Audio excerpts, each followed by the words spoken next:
तो जब दाहिना स्वर अर्थात पिंगला प्रवाहित हो तो धरती पर दाहिना पैर पहले रखिए और उत्तर अथवा पूर्व दिशा की ओर कुछ कदम चलिए।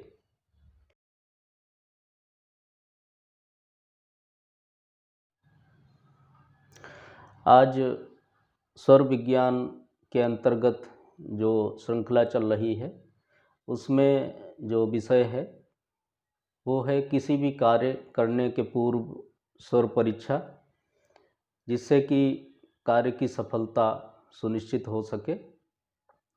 एक बार जब आपने स्वर के महत्व को समझ लिया तथा उसके अनुकूल कार्य करना प्रारंभ कर दिया तो आप शून्य तकनीकों का भी इस्तेमाल कर सकते हैं ताकि आपके रोज़मर्रा के कार्य तदनुकूल हों तथा उसमें अधिकतम सफलता प्राप्त हो।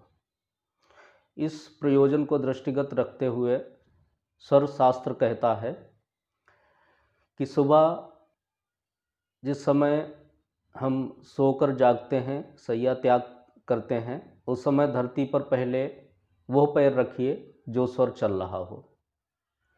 यदि पिंगला प्रवाहित है, जैसा कि ईड़ा, पिंगला और सुषुम्ना के विषय में पिछले वीडियो में हमने बताया था कि जब दाहिना स्वर चलता है तो पिंगला स्वर कहते हैं, जब बायां स्वर चलता है तो ईड़ा स्वर कहते हैं और जब दोनों स्वर चलते हैं तो उसे सुषुम्ना स्वर कहते हैं। तो जब दाहिना स्वर अर्थात पिंगला प्रवाहित हो तो धरती पर दाहिना पैर पहले रखिए और उत्तर अथवा पूर्व दिशा की ओर कुछ कदम चलिए। यदि ईड़ा स्वर प्रवाहित हो रहा है तो बायां पैर पहले ज़मीन पर रखिए तथा दक्षिण अथवा पश्चिम की ओर कुछ कदम चलिए।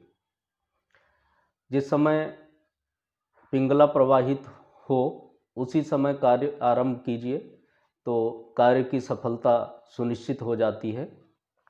जिस समय पिंगला नाड़ी प्रवाहित हो उस समय यदि आप गरम, चरपरे, अधिक चिकनाई युक्त और मसालेदार पदार्थों का सेवन करेंगे तो आपके शरीर में अत्यधिक उष्णता और अति अम्लीयता उत्पन्न होने की आशंका होगी। इसलिए इन खाद्य पदार्थों का सेवन केवल उसी समय कीजिए जब ईड़ा प्रवाहित हो। इसी प्रकार ईड़ा नाड़ी के प्रवाह काल में शीतल पेय, आइसक्रीम, दही तथा अन्य शीतल प्रकृति के पदार्थों का सेवन अधिकाधिक टालना चाहिए। यदि आप शीतल जल से स्नान करने के आदी हैं तो केवल तभी स्नान कीजिए जब पिंगला प्रवाहित हो रही हो।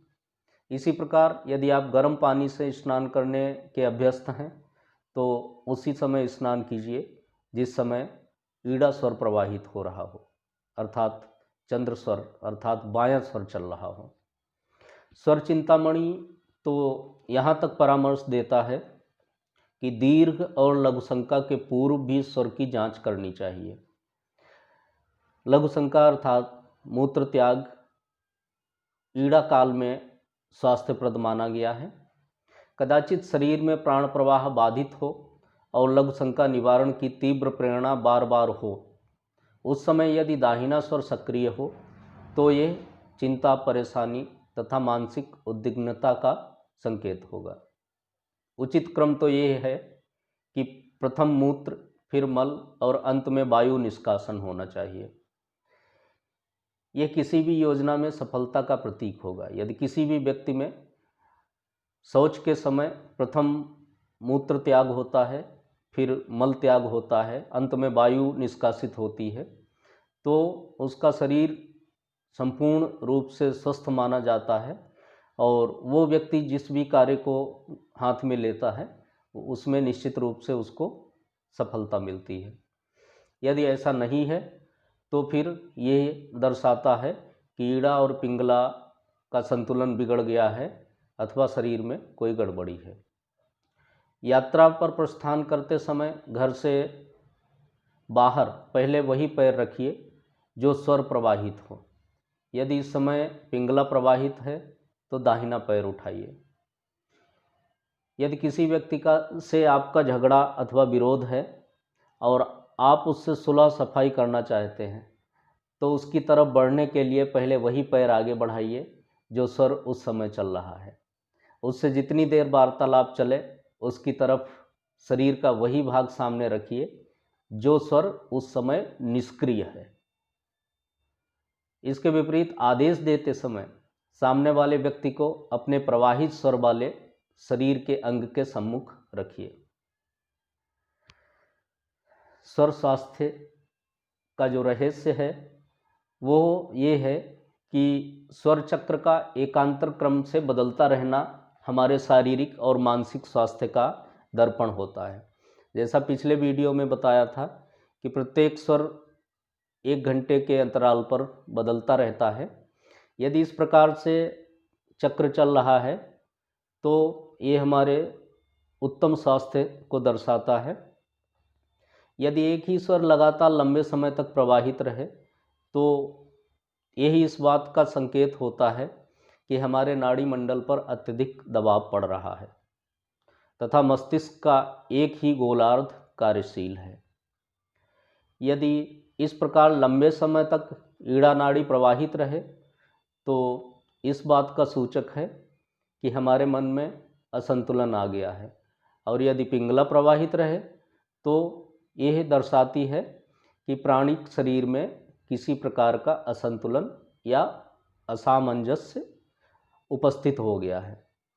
जब शारीरिक तथा मानसिक ऊर्जाएं असंतुलित होती हैं तो व्यक्तित्व का आधा अधूरा विकास होता है तथा किसी न किसी प्रकार की व्याधि आए दिन व्यक्ति को घेरे ही रहती हैं।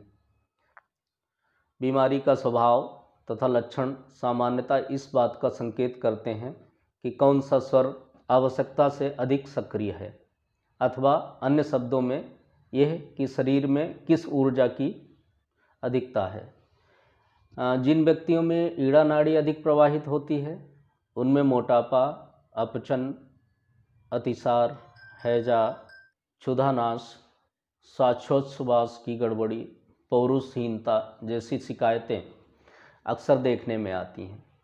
इसी प्रकार पिंगला के अत्यधिक प्रवाह के फलस्वरूप रक्तचाप, अति अम्लीयता तथा उदर व्रण जैसी बीमारियां होने की अधिक संभावना रहती है। शिव सर्वोदय तथा अन्य योग विषयक ग्रंथ यह सत्परामर्श देते हैं कि योगियों तथा स्वर साधकों को दिन के समय ईड़ा और रात्रि के समय पिंगला को अधिकतम प्रवाहित रखने का प्रयास करना चाहिए।